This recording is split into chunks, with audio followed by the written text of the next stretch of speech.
Exodus Part 2. Exodus tells the amazing story of how God saved his people. First, Moses was born when Hebrew babies were in danger. God saved baby Moses. He grew up in the palace of Egypt. One day, Moses ran away to the desert. He became a shepherd. There, God spoke to Moses from a burning bush. God told Moses to go back to Egypt and free his people. Moses was afraid, but God promised to be with him. Moses and his brother Aaron went to see the king of Egypt. They said, "Let my people go." But the king said, "No." So God sent 10 terrible disasters to Egypt.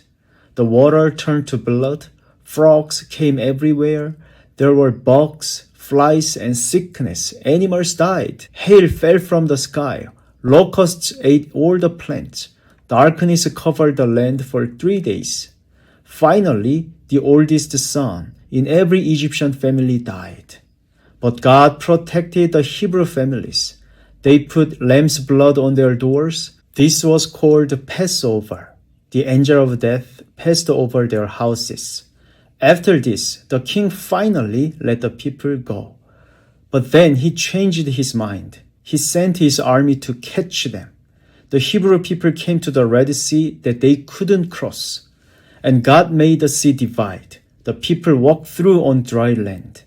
When the Egyptian army followed, the water came back and they all died.